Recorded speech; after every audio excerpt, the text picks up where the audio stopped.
Buenos días, vamos a dar inicio. A continuación voy a poder silenciarlos a todos. Y a medida se vaya mencionando la persona que va a llevar la palabra, se le va a ir dando la opción de que pueda volver a poner su micrófono. Así que vamos a comenzar.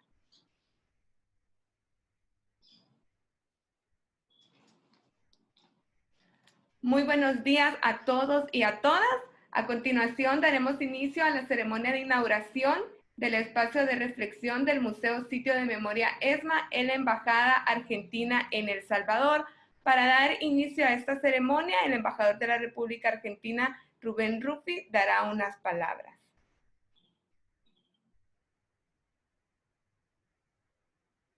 Muy buenos días, muchas gracias por acompañarnos en esta jornada. La verdad que es un privilegio inmenso contar con la presencia de todas y todas ustedes en este día tan significativo.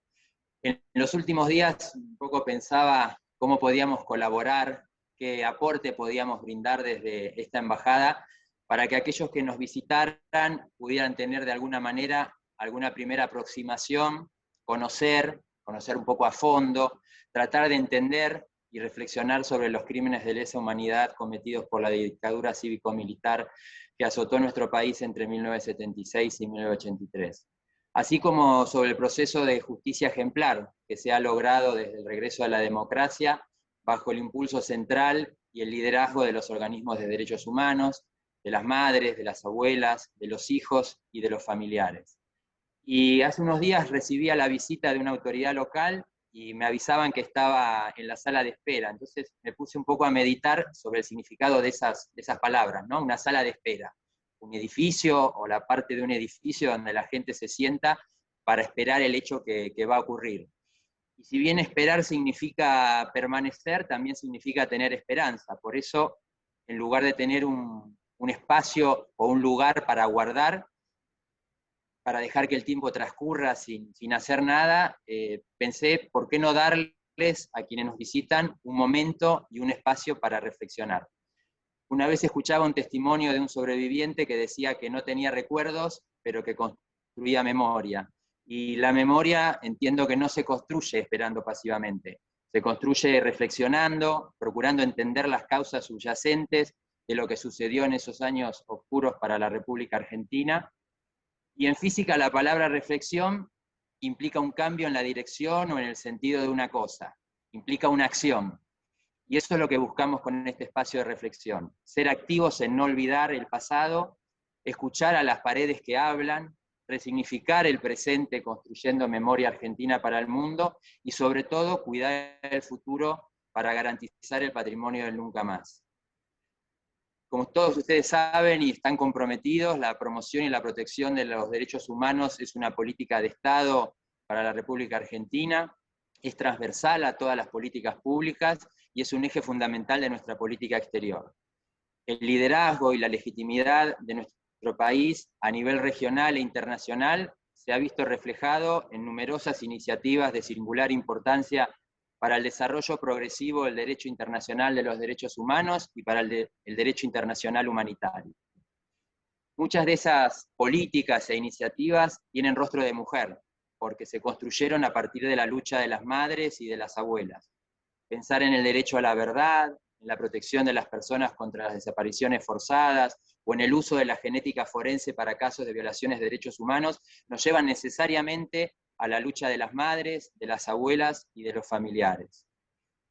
Y de igual forma Argentina tiene un pleno compromiso con la garantía y el pleno disfrute de los derechos civiles, económicos, políticos y sociales, con la idea de construir sociedades más igualitarias, más inclusivas, más justas, y eso se ha traducido también en aportes fundamentales, tanto en el sistema interamericano, en la Corte y en la Comisión, como en el marco de las Naciones Unidas. Primero desde la Comisión y desde el 2005 en el marco del Consejo de Derechos Humanos. Y son aportes que han permitido avanzar en la lucha contra todo tipo de discriminación, en la protección de los derechos de los refugiados, de los migrantes, en la ampliación de los derechos de los grupos más vulnerables, como son las niñas y los niños, las personas LGTBIQ, las personas mayores, las personas afrodescendientes.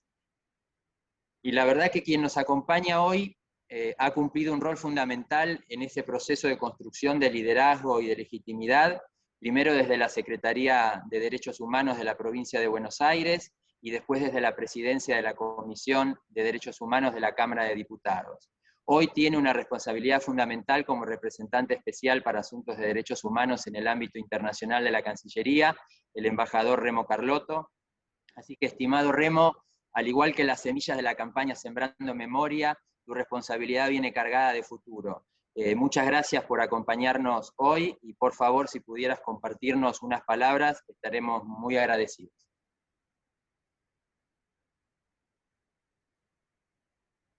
Bueno, muchas gracias. Es un enorme placer poder compartir este espacio de reflexión. Lo primero que me viene a la mente es que veo el logo del espacio de reflexión, y es una huella digital. Y es algo que en mi militancia en derechos humanos me hermana mucho de niños y niñas apropiados durante la dictadura cívico-militar. Así que yo felicito la posibilidad de que amigos y amigas, compañeros y compañeras, luchadores y luchadoras nos encontremos para reflexionar sobre lo que nos tocó vivir en la Argentina, pero también las consecuencias que tiene sobre el presente y el constante que tenemos actualmente. Estamos a horas de que se cumplan 45 años del golpe militar que inició la dictadura cívico-militar que imperó en la Argentina entre 1976 y 1983. La República Argentina no va a volver a ser el mismo país después de haber pasado por ese periodo tan trágico, terrible, y cuyas consecuencias seguimos teniendo en el presente. Nuestra identidad en el presente está marcada por el periodo que nos tocó vivir y la construcción democrática que supimos llevar adelante a partir de 1983. Pero hay un punto que es central en la mirada y la reflexión en el Día Nacional de la Memoria por la Verdad y la Justicia, que tiene que ver con desarticular lo que el Estado terrorista quiso hacer sobre el conjunto de la población. Y esto es comprender que los actos criminales no fueron actos demenciales, sino que fueron acciones planificadas en el marco de una planificación superior. La dictadura cívico-militar vino a la Argentina a implementar, en el marco de la doctrina de seguridad nacional, un plan económico de expoliación de nuestros recursos, de concentración económica, de desarticulación social. Y para conseguir estos objetivos debía implementar un plan criminal para frenar a oponentes políticos, a resistentes a esa dictadura implementada, y lo llevaron a través de lo que denominamos la aplicación del terrorismo de Estado, la aplicación del terror sobre el conjunto de la población para infligir parálisis en la aplicación de ese plan económico de expoliación. Esto provocó no solamente las consecuencias económicas, entre ellas la situación de la deuda externa argentina. La Argentina pasó en ese periodo de cerca de 7.200 millones de dólares de deuda externa a más de 40.000 millones de dólares de deuda externa, verdadero cepo de la dependencia para nuestro país. Y lo que estamos hablando no fue una planificación solo para la Argentina. La doctrina de la seguridad nacional fue aplicada en el marco de la coordinación de las dictaduras en el Cono Sur y en toda Latinoamérica. Y vimos consecuencias similares y planificaciones similares en el sistema de expoliación. Por eso nuestra búsqueda y nuestra lucha también abarcó el ámbito internacional en la resistencia y en el enfrentamiento contra esa dictadura cívico-militar. Este plan significó para la Argentina miles de desaparecidos y muerte, cárcel y exilio, robo de bebés, consecuencias algunas de ellas de carácter inédito, como esta última, que es motivo de observación en el mundo frente a la aplicación del robo de los hijos de aquellos que eran los oponentes políticos a este régimen de terror. Más de 365 centros clandestinos de detención funcionaron en nuestro país, conformando una verdadera red de exterminio y muerte. Y sin ninguna duda, la ex-ESMA fue uno de los lugares emblemáticos donde se aplicó este plan criminal, donde funcionó también una maternidad clandestina. Yo no voy a profundizar, aquí hay expertos, queridos compañeros y compañeras que saben profusamente y que trabajan permanentemente en la articulación de la memoria. Sí, lo que voy a decir es que me parece que esta construcción de lucha y resistencia, y construcción también en el marco de la democracia, de memoria, verdad, justicia, reparación y no repetición, encuentra en este último punto, en el de la no repetición, un punto nodal en el presente en la Argentina. Nosotros vemos rasgos de carácter antidemocrático en el presente, acciones de carácter negacionista con respecto a lo que sucedió durante la dictadura cívico-militar, acciones reivindicatorias de la acción criminal del Estado, hostigamiento de carácter político y social sobre luchadores y defensores de los derechos humanos, y esto debe generar en nosotros una alerta muy claro, muy marcado en este presente. Y este principio de no repetición debe ser el que nos debe llevar en un día como el de hoy, como el que vamos a transitar en el día de mañana, a 45 años del golpe de Estado, de que debemos poner en conocimiento lo que nos sucedió, en el conocimiento de las nuevas generaciones, en el ámbito educativo. Debemos hacerlo con la fuerza de haber luchado por el conocimiento de la verdad. Y es allí donde vamos a encontrar la fortaleza para la construcción y la consolidación de un sistema democrático inclusivo, no discriminador, plural, igualitario. Es allí donde vamos a encontrar, en esta acción, el ejercicio de la memoria para la no repetición de actos de carácter autoritario. Nosotros, cuando iniciamos la transición democrática en la Argentina, lo hicimos bajo un principio y una señal muy fuerte, que fue la idea del nunca más. Y debemos interpretar al nunca más no como una meta política y un objetivo estricto, sino como un camino, como la construcción de un camino en el que debemos trabajar todos los días. Debemos construir el nunca más. Todos los días debemos consolidar estos pasos y estos espacios para poder reflexionar sobre lo que nos pasó para que esto no se repita, para que no vuelva a suceder en nuestro país. Sin ninguna duda, la verdad, la justicia, la demanda de justicia son centrales también en este camino.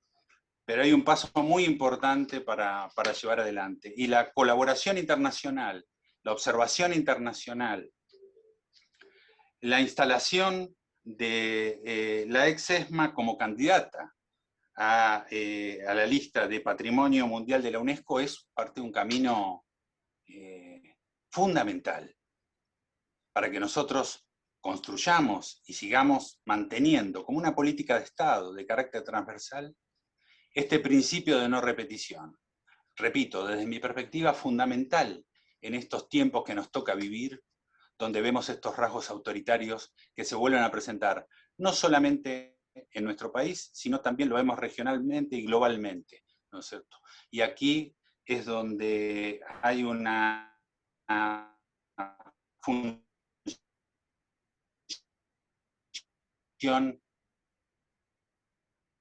fundamental en las voces de los sobrevivientes, de las víctimas, en garantizar la no revictimización. Por eso la obtención de la justicia es un camino y un paso central en este sentido.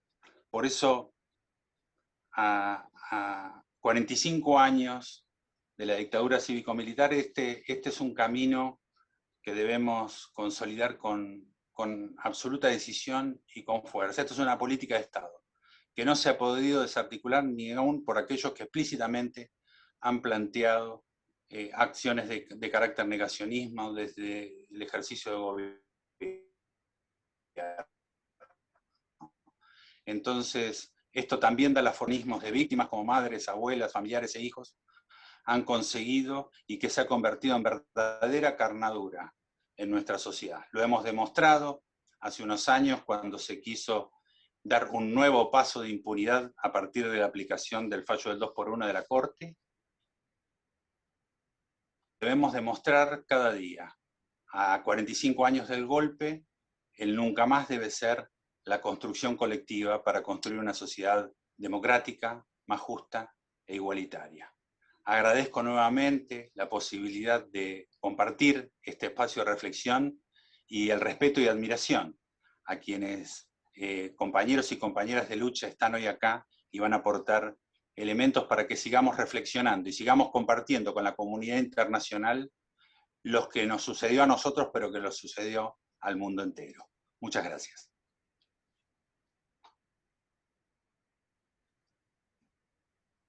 Muchas gracias, Remo, por tus palabras.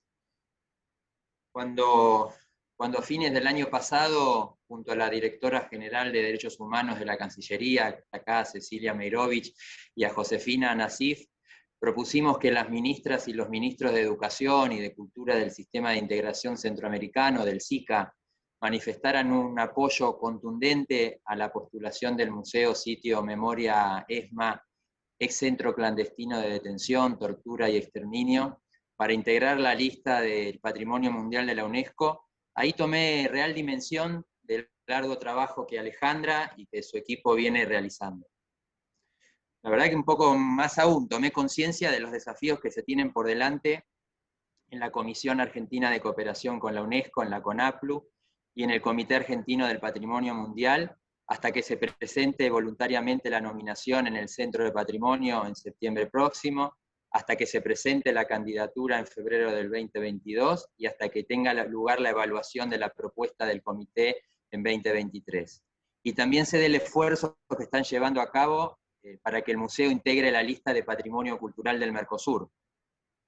Así que muchas gracias, Alejandra, por acompañarnos hoy, y a través tuyo hago extensivas mis felicitaciones y mi profundo agradecimiento a mi querida y entrañable amiga Maiki Gorosito, que está ahí, a Mauricio Cohen Salama Coco, a Graciela Doval, que hoy no nos acompaña, pero que junto a todas y todos quienes conforman el equipo del museo hacen un gran trabajo, y les agradezco realmente todo lo que hicieron para que esta ceremonia pudiera tener lugar, y este evento esta jornada pudiera tener lugar.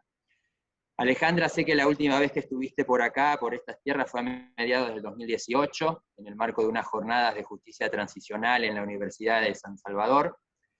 Y El Salvador es un país que tiene también una significancia importante en el mes de marzo. El 15 de marzo se cumplieron 25 años de la publicación del histórico informe de la Comisión de la Verdad, y el 24 de marzo de 1980 era asesinado el arzobispo de San Salvador, Monseñor Oscar Arnulfo Romero, por escuadrones de la muerte. Así que sé que conocés la historia y el presente de este querido país donde hoy me toca representar a la República Argentina. Alejandra, muchas gracias por estar con nosotros, a todo tu equipo lo mismo, y te escuchamos atentamente.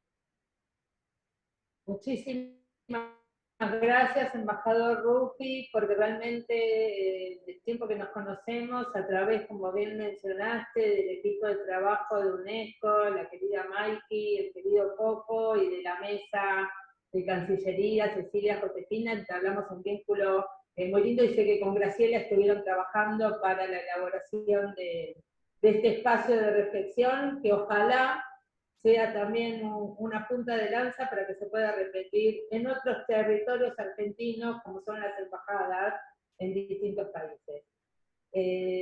También es verdad, yo estuve en San Salvador invitada justamente para transmitir, comentar cómo fue la experiencia argentina en un proyecto que estaban llevando adelante en la universidad con respecto a la instalación de sitios de memoria, a cómo trabajar esos procesos que culminan, ¿no?, en la instalación de estos espacios. Pero como bien dijo mi querido Remo Carlotto, no te había visto antes, te saludo con mucho afecto. también a Víctor, a Silvia, a Claudia, son los procesos los que valen, en el buen sentido de la palabra procesos. A veces el resultado concreto no es tan importante como el camino que se recorre para llegarlo.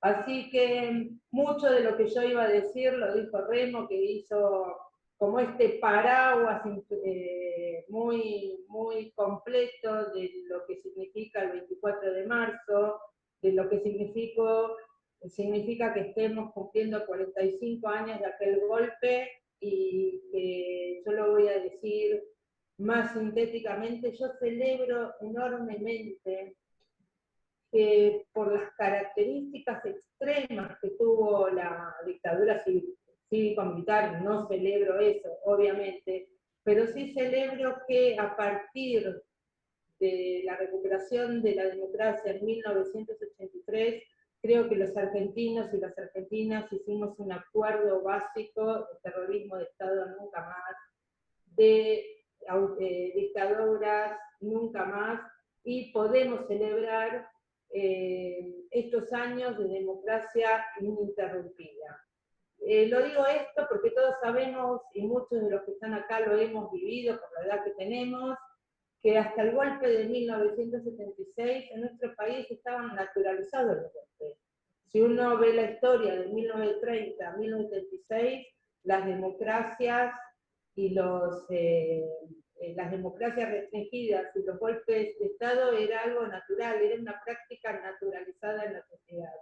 Entonces, con sus más y con sus menos, recorrer este camino de estas democracias que comenzaron bastante débiles en el 83, pero que se fueron fortaleciendo, yo lo celebro enormemente, y también acredito que uno de los motivos de que hoy podemos tener esta democracia ininterrumpida es por el trabajo inflaudicable del movimiento de derechos humanos, por los procesos de memoria, verdad y justicia, por la búsqueda permanente de justicia, y también por esos momentos que tuvo este periodo de una articulación virtuosa entre las demandas de la sociedad civil y gobiernos como el de Néstor y Cristina, que escucharon estas demandas y comenzaron a instalar en el Estado las políticas públicas de derechos humanos, de memoria, verdad y justicia. También me parece que en todo este proceso cabe recordar y celebrar lo que sucedió apenas recuperada la democracia en el gobierno de Raúl Alfonsín, que con años vista uno quizá lo puede analizar. El coraje, la valentía que tuvo al año siguiente armar la Comisión de la Verdad, la CONADEP, y en el año 85 realizar el juicio a las juntas de comandantes, que realmente, insisto, con el paso del tiempo creo que fue un punto nodal inicial para que después, a pesar de los años de impunidad con las leyes de obediencia debida y de punto final, ese mojón permite que en el 2004 podamos reabrir todas las causas y llevar adelante en el país los juicios de lesa humanidad en toda su dimensión. Dicho esto, me voy a referir específicamente al caso de la ESMA. Y voy a hablar en principio del museo, hacer una muy breve descripción. El museo, cito en memoria ESMA, ex Centro Clandestino de Detención, Tortura y Exterminio, se inaugura como tal el 19 de mayo de 2015 bajo la presidencia de Cristina Fernández de Kirchner. Pero si bien como tal abre las puertas en ese año, yo creo que el museo es el resultado justamente de más de 40 años de lucha del pueblo argentino y de los organismos de derechos humanos en esta batalla incesante que comentaba anteriormente. Digamos, hubo muchísimos debates en la sociedad sobre qué hacer con los lugares que funcionaron como centros clandestinos de detención, tortura y exterminio, hoy que sabemos que son una cantidad enorme, incorporando además de lugares como campos de concentración, también aquellos lugares de represión ilegal que funcionaron en casas operativas, en hospitales, en fábricas, en comisarías, es decir, en toda una red territorial donde se llevó a cabo este plan sistemático de exterminio. Decía antes que hubo muchos debates sobre qué hacer en estos espacios, cómo se los tenía que presentar, qué deberían funcionar ahí, y lo que yo veo a lo largo de todos estos años, que estos debates fueron muy ricos y que cada espacio, cada lugar, cada sitio encontró su propia especificidad. Algunos son centros culturales, algunos otros están señalizados, otros se instalan ahí actividades que tienen que ver con la comunidad cercana, o son lugares donde también funcionan como sedes de distintos organismos estatales. Hablo como los centros de acceso a la justicia o lugares educativos. Bueno, el caso específico de la ESMA, que sabemos que lo que conocemos como la ex-ESMA es un predio de 17 hectáreas, un predio que fue donado por la ciudad de Buenos Aires a la Marina para construir allí un polo educativo en la década del 30, y que ahí funcionó antes del golpe y durante la dictadura, la Escuela de Mecánica de la Armada, la Escuela de Guerra, la Escuela Naval, la Escuela Náutica. Hay 35 edificaciones donde también están los dormitorios de los conscriptos, de los suboficiales, de los oficiales.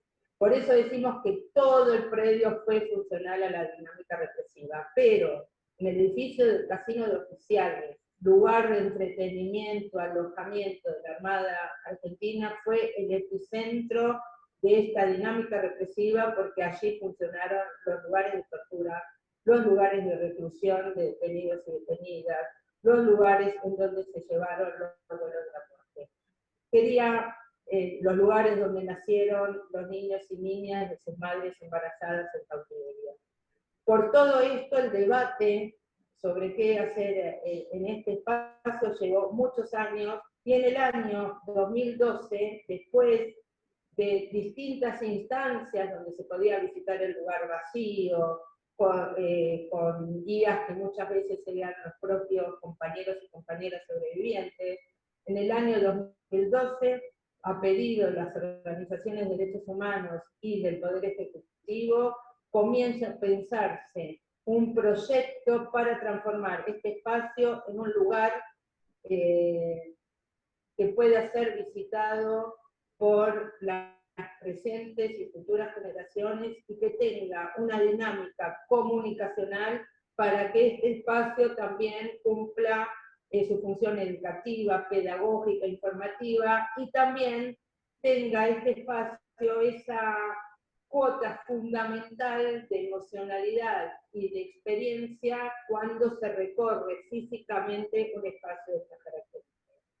Entonces, dicho esto, finalmente, después de un trabajo muy consensuado, el proyecto fue presentado más de 200 veces a distintos sectores, integrado por sobrevivientes, madres, abuelas, hijos, para escuchar y tratar de interpretar lo que cada sector pensaba de lo que tenía que ser este espacio. Finalmente llegamos a este proyecto de consenso que, como decía, se inaugura en el año 2015.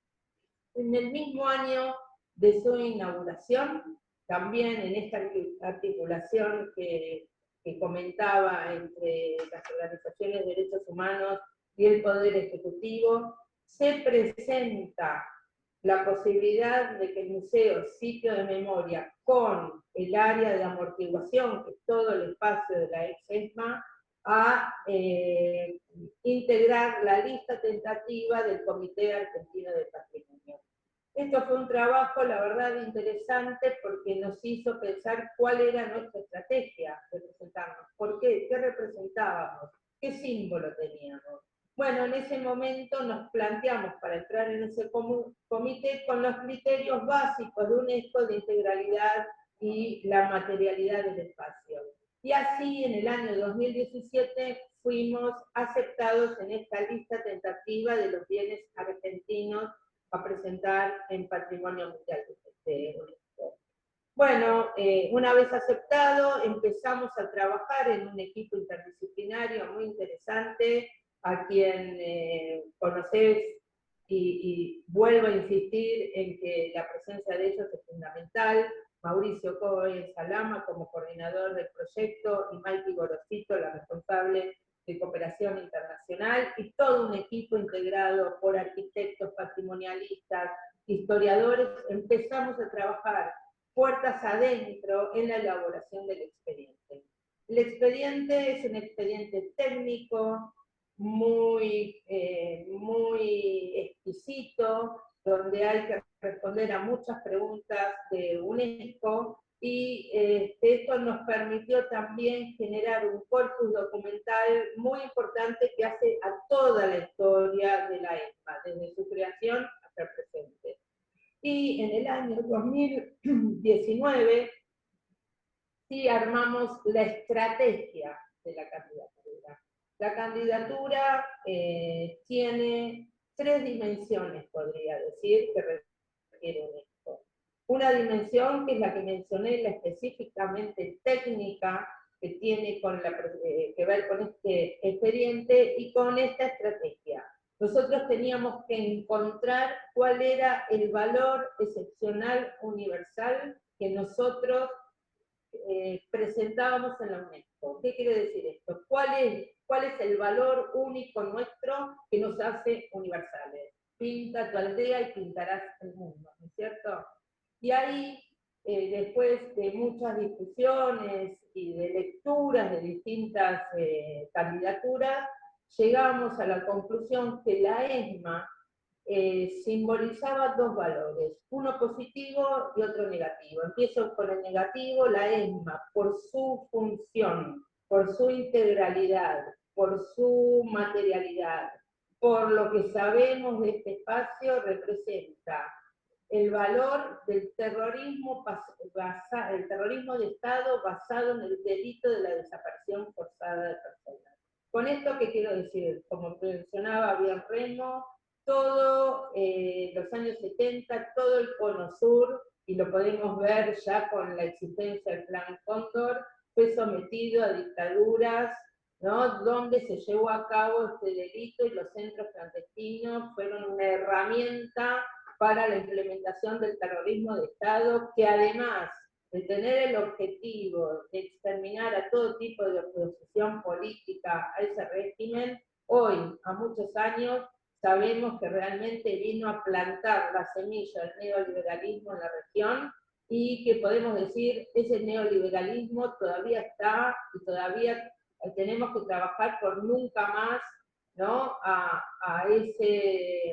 esos sistemas económicos de desigualdad, de poder concentrado, de pobreza y de hambre. Entonces, creemos que la ESMA puede simbolizar, por todo el trabajo que hizo Argentina también en convenciones internacionales, como por ejemplo, siempre lo escuchamos a Coco decir, en los años 70 el delito de la desaparición forzada era un delito novedoso, no había jurisprudencia en donde basarse para esa denuncia. Bueno, la Argentina fue pionera en Naciones Unidas, creo que de esto nos va a hablar muy bien Víctor Abramovich, en las convenciones internacionales, en los grupos de trabajo sobre estos delitos. También, como mencionaba Remo, el tema de las convenciones internacionales por el derecho a la identidad. Es decir, nosotros podemos presentar una historia, ¿no?, de cómo este delito novedoso en el mundo puede estar representado por lo que significó el Centro Clandestino de Detención, Tortura y Exterminio de la ESMA.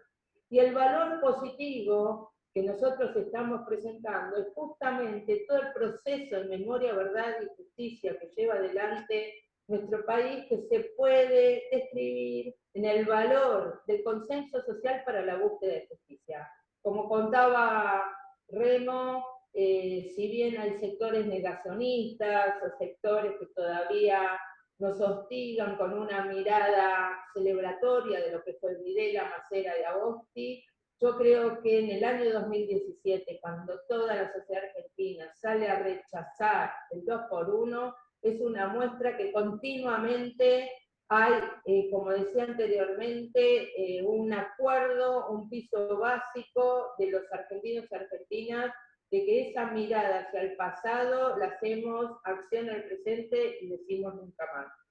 Dicho esto, con estas dos estrategias estamos elaborando este expediente, pero lo que vale también decir en que en esta estrategia, y por eso muy agradecida Rufi con vos porque sos parte de todo este trabajo, hay otras dos dimensiones que requiere UNESCO. El consenso social, es decir, que este proyecto realmente represente una legitimidad del Estado argentino en todas sus dimensiones, la política, la social, la cultural. Por eso desde el año 2019 llevamos adelante un plan de trabajo donde hacemos estas presentaciones del proyecto en ámbitos nacionales e internacionales con la idea de buscar estos apoyos, pero legítimos. Realmente no queremos una carta de apoyo firmada sin que nos conozcan.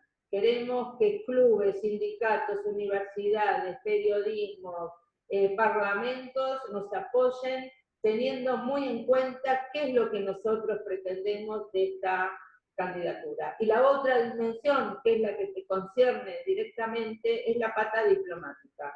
Nosotros trabajamos muchísimo con la Cancillería, porque realmente creo que desde su jefatura, desde el ministro Felipe Solá, hay un gran compromiso explícito de que tenemos que concientizar, visibilizar en los ámbitos diplomáticos para que, bien como vos decías, en el año 23, los países que tengan que evaluar nuestra candidatura estén informados y hayan tenido esos encuentros bilaterales para lograr el éxito de nuestra nominación. Entonces,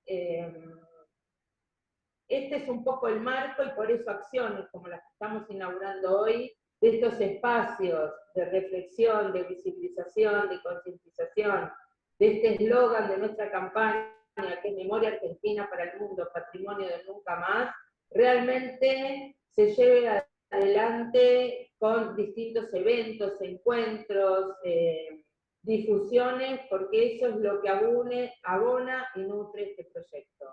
El otro tema que quisiera para terminar, viendo la presencia de Silvia Labailú, a quien quiero entrañablemente. Silvia es sobreviviente de la ESMA, y la verdad que yo creo que el rol de los compañeros y compañeras testimoniantes es fundamental en este proceso histórico que llevamos adelante. Por ejemplo, voy a dar un caso en el museo, solo podemos narrar lo que ocurrió gracias a las voces de ellos y ellas que incansablemente dan su testimonio una y otra vez porque saben que de ellos dependen estos procesos de justicia. Y en el museo todo está narrado a través de las voces de ellas dadas en los distintos juicios.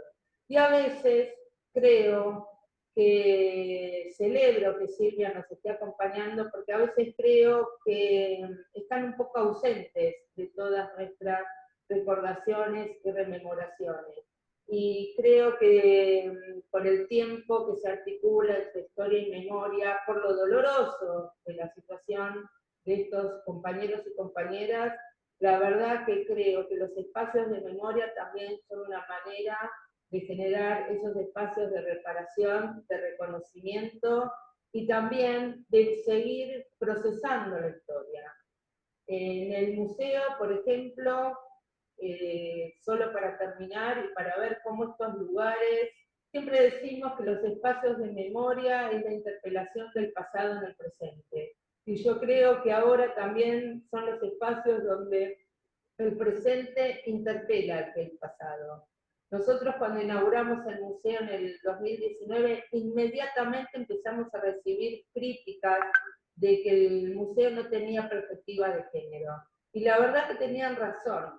Y ahí pudimos tomar esa experiencia de lo que estaba pasando en la calle también, con la marea verde, el movimiento de mujeres, de las pibas, el pañuelo verde.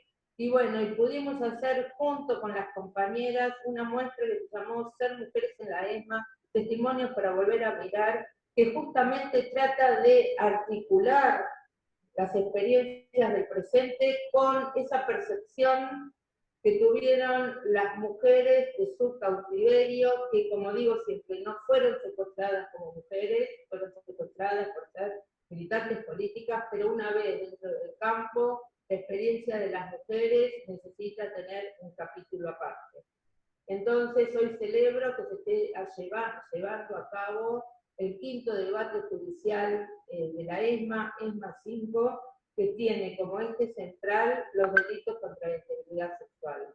Por eso, cuando hablamos de espacio de reflexión, creo que vamos a seguir creando cientos, miles de espacios de reflexión, porque todavía, como decimos siempre, es una historia abierta y prolongada en el tiempo, donde todavía tenemos mucho por descubrir, mucho por saber, y también creo que todo este proceso está creando un modelo latinoamericano, ¿no?, que lo vamos a poder representar en esta candidatura, no solo a la ESMA, sino a todos los sitios del país y de la región, y ojalá pueda ser una buena herramienta para que nunca más en Argentina, en Latinoamérica y en el mundo se repitan estos procesos de hermanos contra hermanos y de violaciones a los derechos humanos. Así que Rufi y a todos los presentes, un honor estar acá y muchísimas, muchísimas gracias.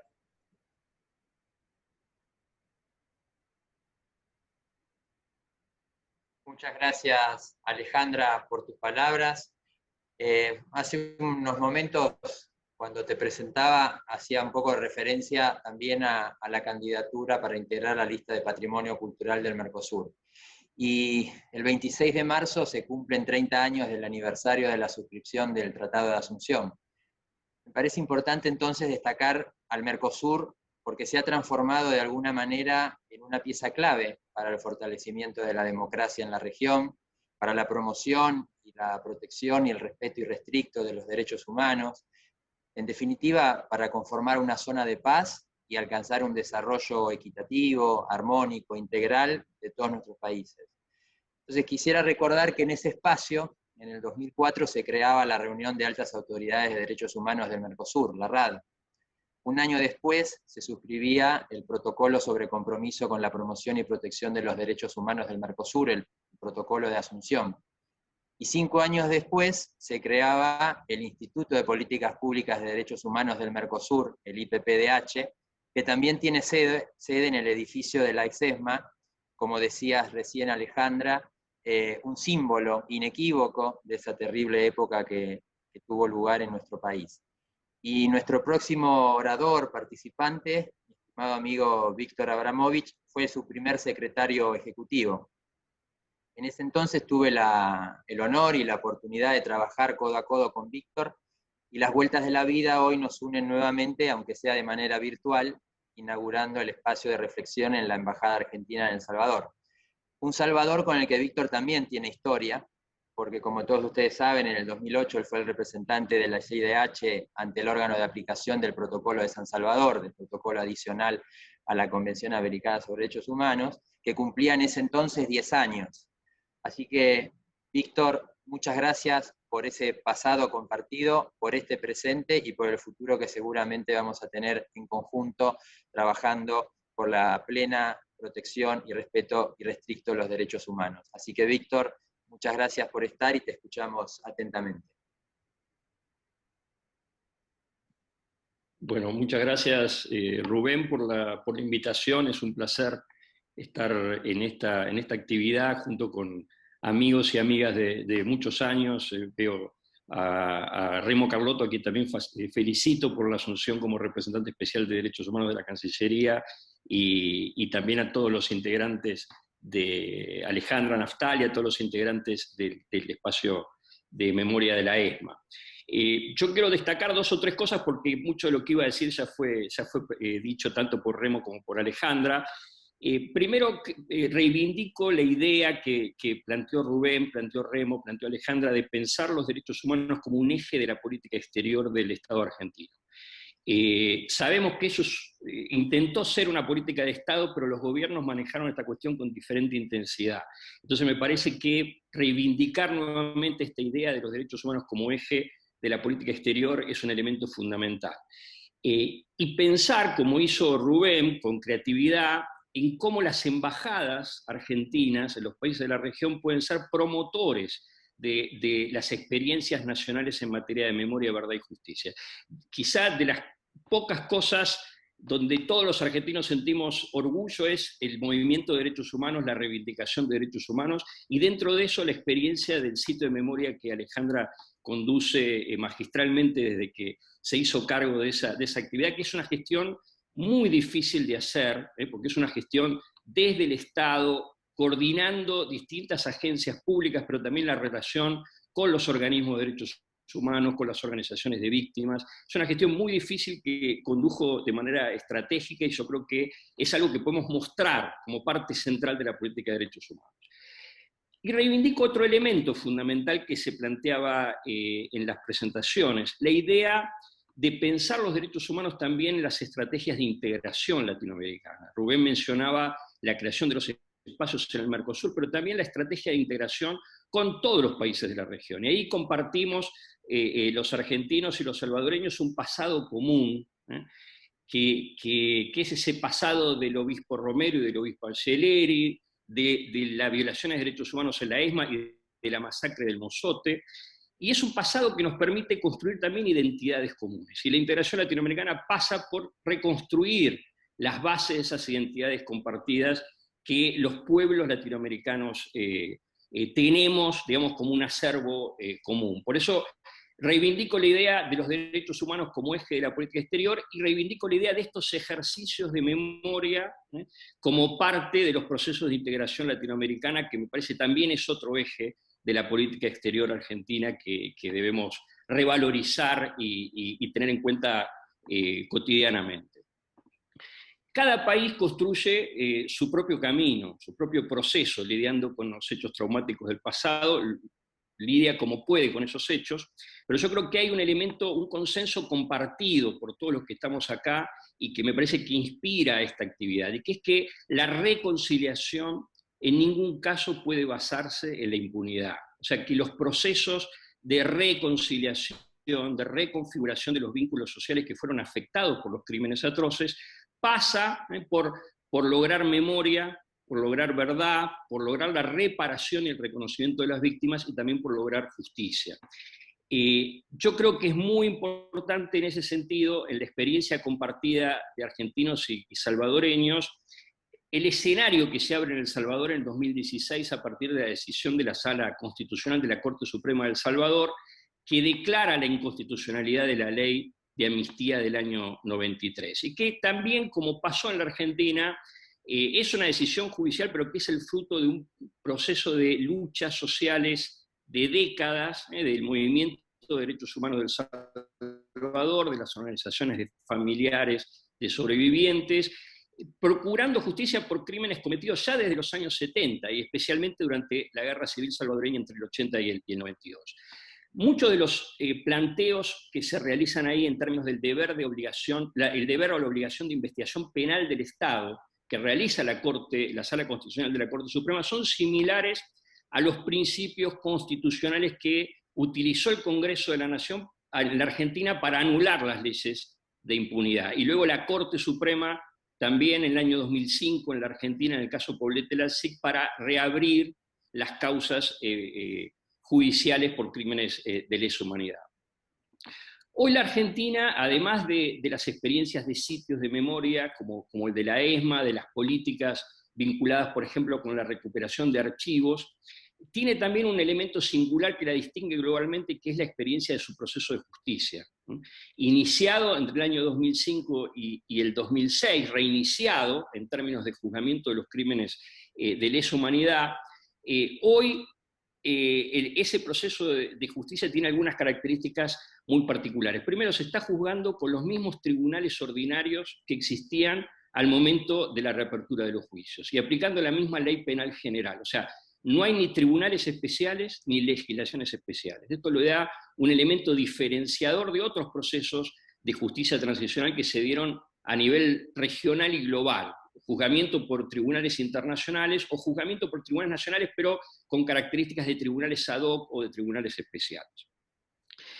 Y es un proceso que además tiene una dimensión histórica y global por la cantidad de casos que fueron juzgados, ¿no?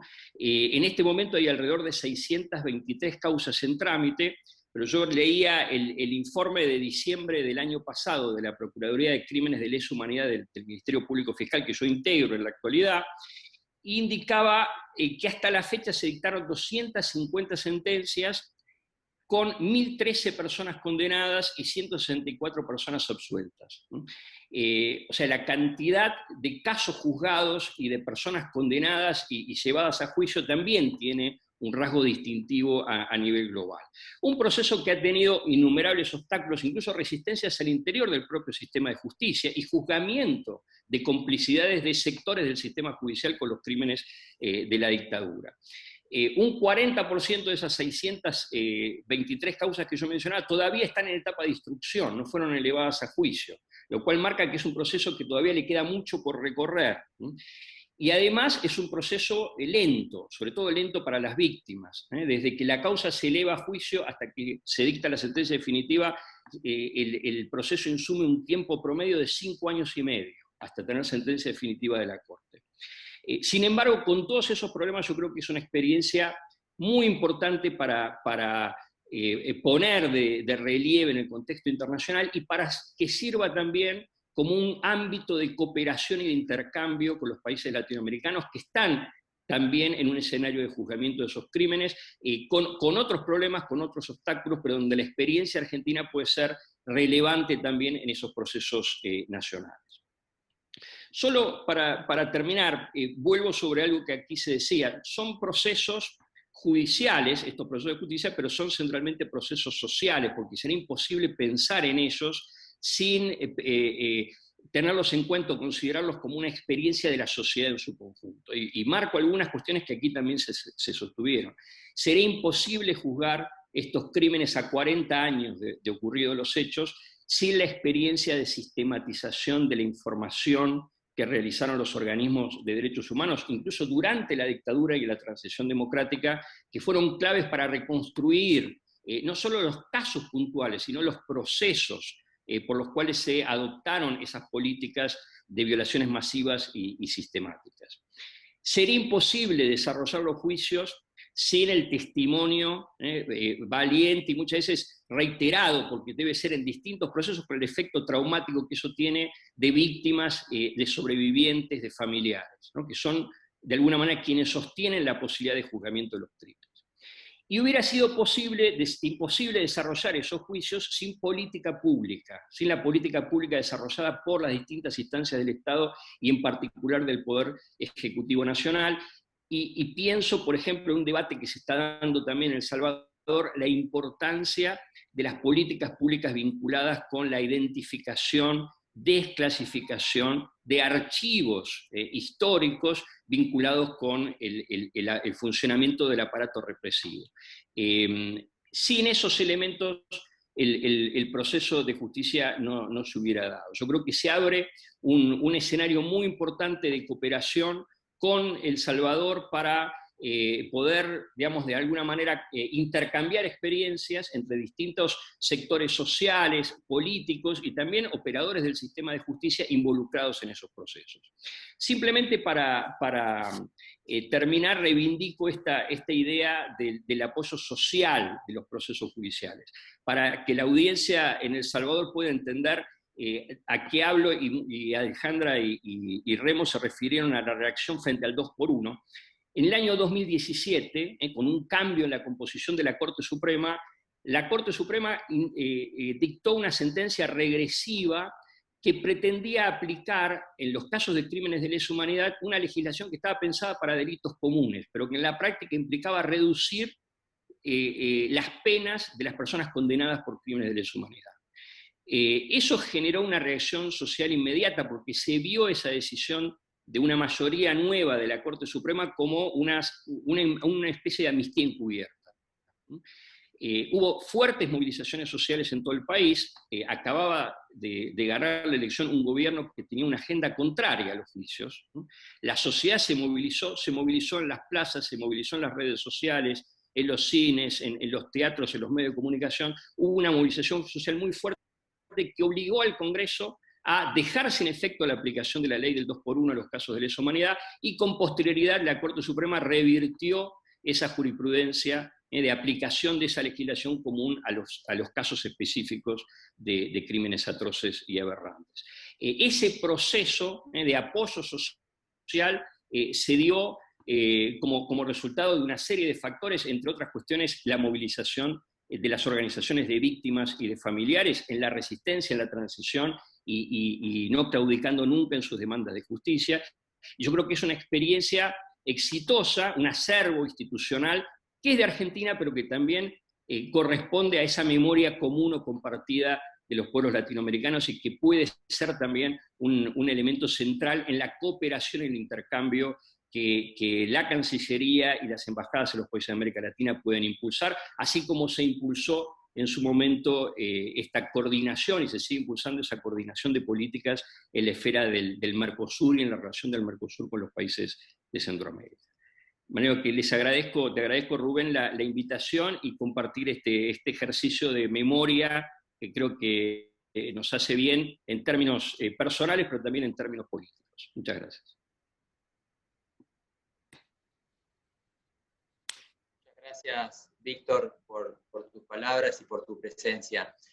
Alejandra hacía mención a las críticas sobre la falta de la perspectiva de género que había recibido en algún momento el museo, y la verdad que eso me llamó a recordar algo que hicimos acá el 8 de marzo, que el 8 de marzo organizamos un conversatorio con todas las ministras integrantes del primer gabinete de gobierno paritario de El Salvador. Y lo hicimos en conmemoración del Día de las Mujeres Trabajadoras, y pudimos reflexionar junto a la canciller, a la ministra de Educación, la ministra de Economía, la ministra de Vivienda y Desarrollo Territorial, la ministra de Turismo, a la comisionada presidencial de Operaciones y Gabinete de Gobierno, sobre las desigualdades de género que lamentablemente aún persisten, y sobre las acciones concretas que deberíamos implementar para deconstruir estereotipos, para lograr una profunda transformación social y cultural que nos permita alcanzar esa verdadera igualdad sustantiva, que es una cuestión de derechos humanos y es una condición para la justicia social, como lo establece la Convención de Belén do Pará. La verdad que es sumamente preocupante como la pandemia está agravando las ya profundas desigualdades a las que se enfrentan las mujeres y las niñas, y que ha provocado borrar años de progreso hacia la igualdad de género. Las mujeres han sido las más afectadas por el aumento del desempleo, la pobreza, la sobrecarga de los cuidados no remunerados, y la pandemia lamentablemente también ha provocado un incremento exponencial en la violencia contra las mujeres en todo el mundo, particularmente en lo que hace al maltrato en el hogar, a la trata de personas, a la explotación sexual, al matrimonio infantil. ONU Mujeres estima que en América Latina y el Caribe, por cada 3 meses de confinamiento, habrá 15 millones de casos adicionales de violencia de género. Y en esa ocasión procuré transmitir a quienes estaban ahí presentes el significado del 24 de marzo y del Día Nacional de la Memoria por la Verdad y la Justicia, como mencionaba Remo al principio de esta charla.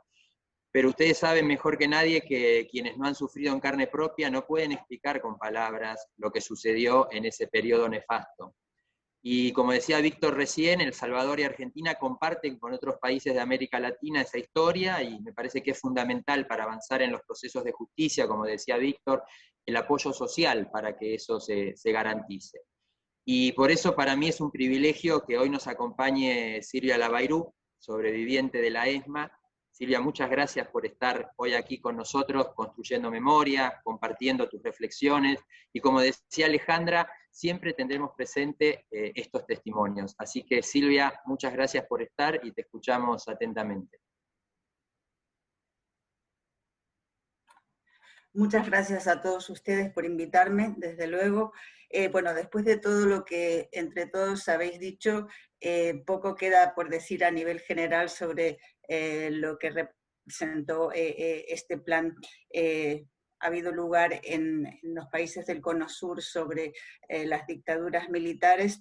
En Argentina, que es lo que más conozco, tuvo ciertas particularidades que creo que en algunos aspectos se extendieron a otros países, pero quiero poner el acento en lo que significó esta innovación del concepto de desaparición de las personas, ¿no?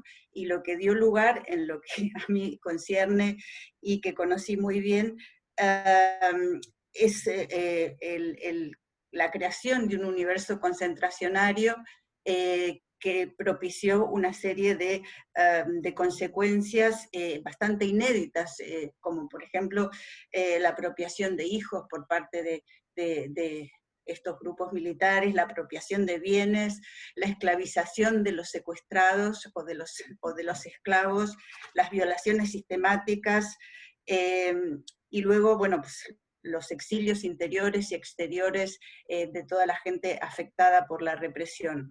Este es un fenómeno bastante inédito que trajo muchísimas consecuencias. En mi caso particular, desde luego, las tuvo.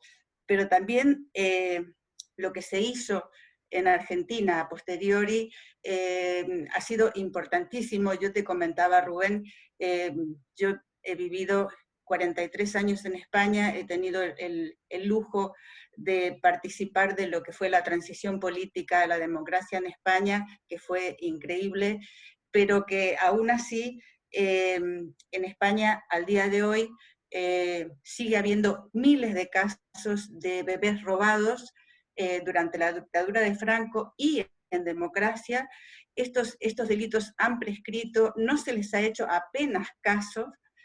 No se les ha apoyado desde ninguno de los gobiernos que han pasado en estos 40 años, y los cadáveres del franquismo siguen aún en las cunetas al día de hoy, increíblemente, aun cuando los familiares saben dónde están sus abuelos, lo saben perfectamente, y esto desde el Estado no se ha apoyado.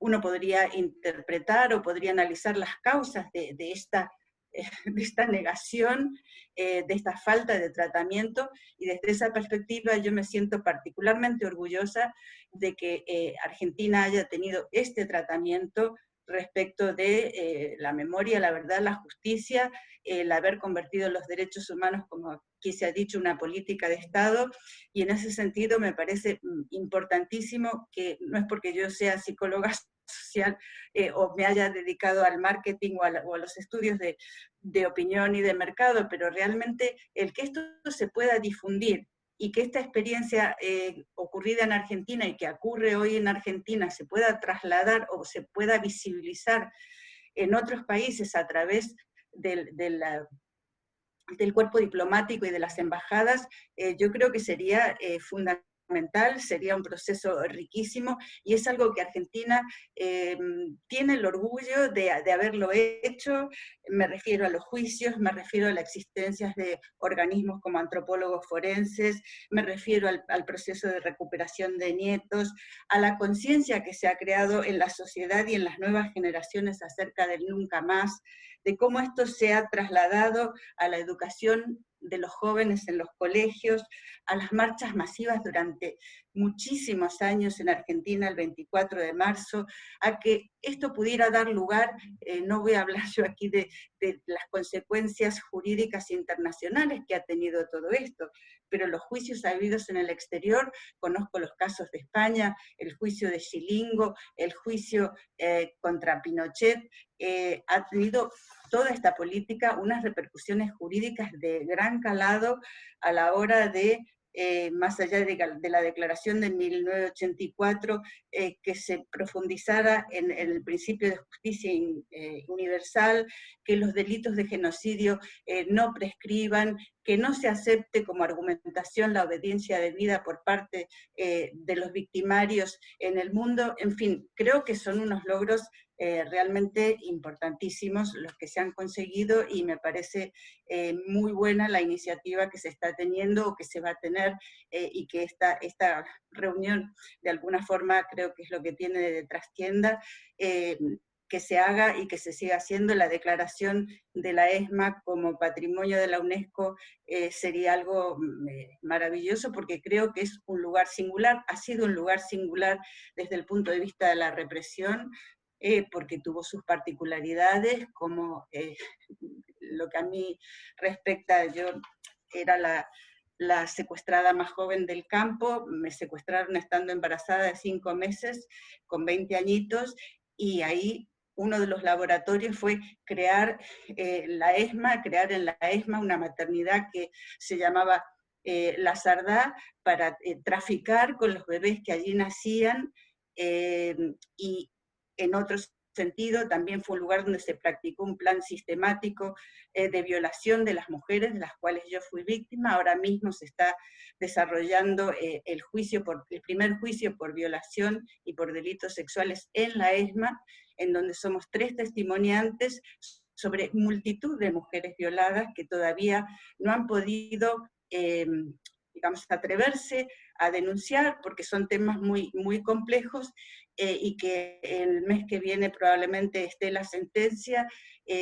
Todos estos son pasos adelante que, más allá de las dificultades que tengamos los que seguimos testimoniando con estos casos tan delicados, yo creo y espero que sirvan para animar a otras mujeres violadas en la ESMA, en otros campos, fuera de los campos y fuera de Argentina, a que estos delitos deben y pueden ser denunciados y juzgados, y también tener en cuenta que el tratamiento que la justicia, por lo menos la Argentina, ha tenido y tiene en estos momentos, ha evolucionado extraordinariamente respecto del tratamiento que tenían hace 40 años, cuando yo empecé a declarar en el año 79, y luego ante la CONADEP, en donde había una falta, digamos, de sensibilidad, de conocimiento y de buen tratamiento hacia las víctimas y los testimoniantes. Todo eso se ha superado mucho, queda mucho por hacer,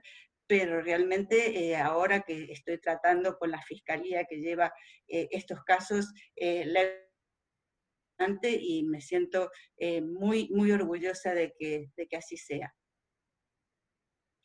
No sé si hay algo más que yo pueda aportar sobre mi caso personal, no soy muy proclive a ello, simplemente decir que lo que querían estos individuos era arrasar nuestra subjetividad, nos hicieron muchísimo daño, pero no lo consiguieron, y la prueba de eso es que la inmensa mayoría de los sobrevivientes, en cuanto salimos de allí, algunos más tarde, otros no, teníamos muy claro que lo que queríamos por sobre todas las cosas era dar cuenta y testimoniar sobre lo que allí dentro había ocurrido. Y en eso hablo en nombre de todos, es una gran satisfacción estar vivos para poder hacerlo. Muchas gracias a todos.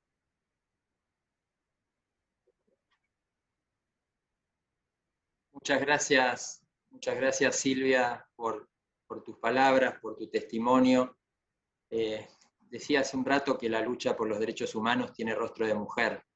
Decía que era el rostro de las madres y de las abuelas, pero también es la de las víctimas de crímenes sexuales, de las sobrevivientes como tu caso, de las nietas, como decías vos, y también hablaba del Mercosur, y como todo tiene que ver con todo, en 3 meses se van a cumplir 10 años desde que Estela de Carlotto fue declarada ciudadana ilustre del Mercosur por las presidentas y presidentes de los estados partes del Mercosur y los estados asociados. Un momento que tuve el privilegio de compartir, de asistir, y la verdad que qué historia increíble, ¿no? Y qué presente. Pensar que hace 40 años, 38 para ser más precisos, se descubría el índice de abuelidad, y hace 36 tenía lugar la primera restitución de identidad en base a esa prueba genética. Como hacías vos mención, todo lo que significa el equipo argentino de antropología forense y todo lo que significa el banco de datos genéticos. Y también tiene rostro de mujer, porque fue Paula Eva Logares la primera nieta restituida en base a esa prueba genética. Hoy pasaron años y pasaron 130 nietos y nietas restituidas, y se lanza la campaña mundial por la identidad, en la que tanto han trabajado desde la Dirección General de Derechos Humanos de la Cancillería, Cecilia y Josefina, que están ahí, y otros espacios y ámbitos a nivel nacional. Y la verdad que hoy tenemos también el honor de contar con la presencia de Claudia Poblete, desaparecida un 28 de noviembre de 1978, restituida un 7 de febrero del 2000, Y Claudia cumple años mañana, un 25 de marzo, así que feliz cumple por adelantado y muchas gracias por estar con nosotros. Te escuchamos atentamente, de la misma forma que escuchamos a Silvia, y les agradezco de corazón a las dos que puedan compartir con nosotros su testimonio. Claudia. Hola, bueno, muy buenos días. Primero agradecerles la posibilidad de estar acá, de haberlos escuchado a todos y a todas, haber podido compartir este momento y este espacio de reflexión. Bueno, como dijo el embajador Rubén, yo soy Claudia Victoria Poblete Laxic, nieta restituida por las abuelas de Plaza de Mayo en el año 2000. Mis padres eran José Poblete, chileno, militante popular desde su infancia y en el momento de su separación por los derechos de las personas con discapacidad, porque él mismo era una persona con discapacidad, había perdido las 2 piernas en un accidente, y mi madre, Gertrudis Laxic, argentina, también comprometida con la lucha de los derechos por las personas con discapacidad. Ellos habían formado un frente que logró la inclusión de la primera ley que permitía el cupo laboral para las personas con discapacidad, que después fue derogada por la dictadura.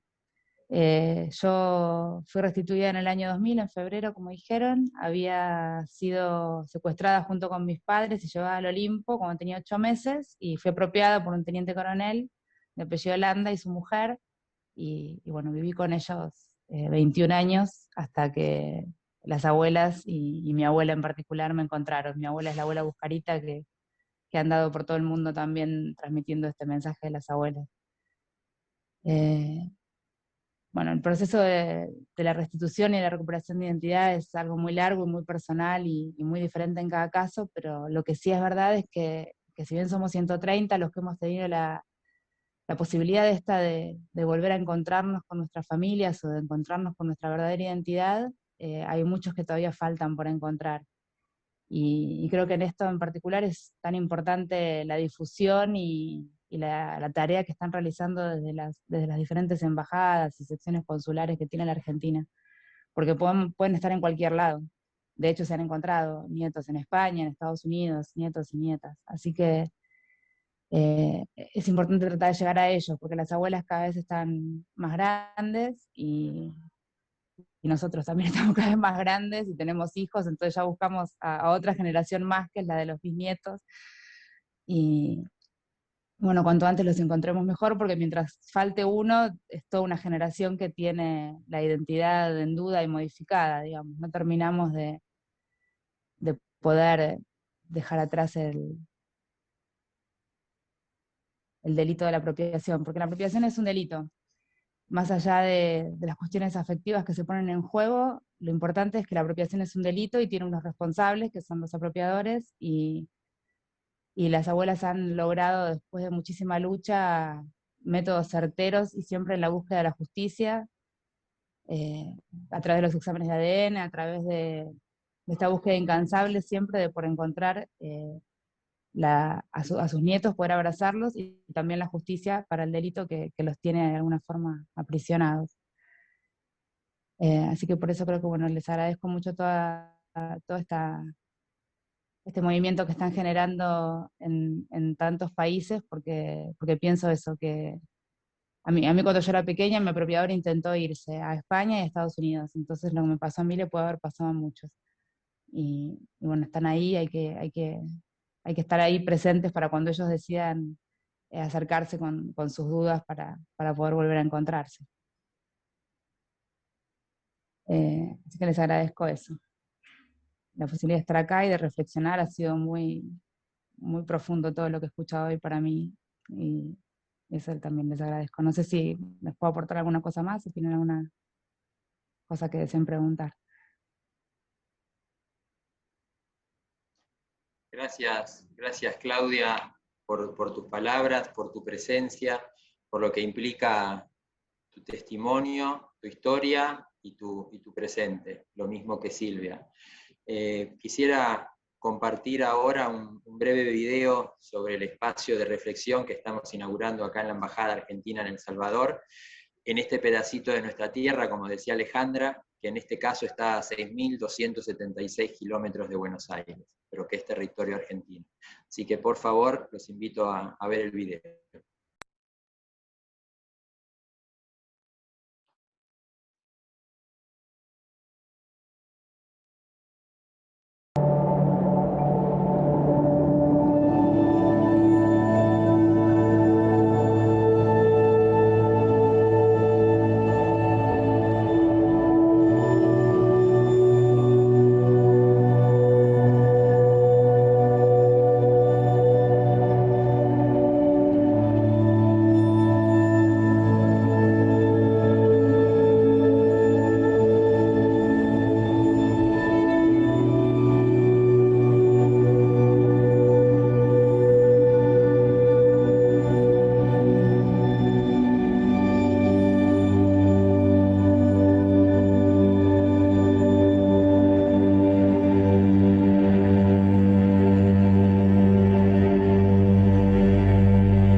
Bueno, muchas gracias. Están con la virtualidad, los tiene con los micrófonos cerrados y apagados, pero se sintieron los aplausos calurosos por la iniciativa, y nada de esto hubiera sido posible sin el trabajo del equipo, gran equipo del museo, el gran equipo de la Dirección General de Derechos Humanos, con Cecilia y con Josefina. La verdad que es para mí un honor contar con la presencia de todos ustedes, de Remo, de Víctor, de Silvia, de Claudia. Quiero agradecerles a todos y a todas la presencia en esta jornada. Espero que cuando la pandemia sea solo un mal recuerdo y puedan venir a El Salvador y visitarnos, pues pueda recibir en el espacio de reflexión de esta embajada. Y como decía Silvia, ojalá también que otras representaciones argentinas se puedan sumar a esta iniciativa a lo largo y a lo ancho del mundo.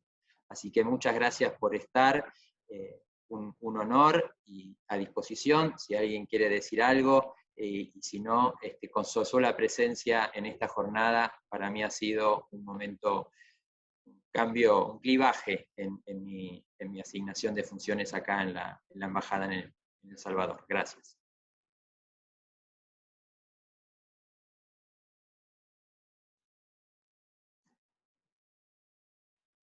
Muchas gracias, saludos a todos y a todas. Felicitaciones, Saludos.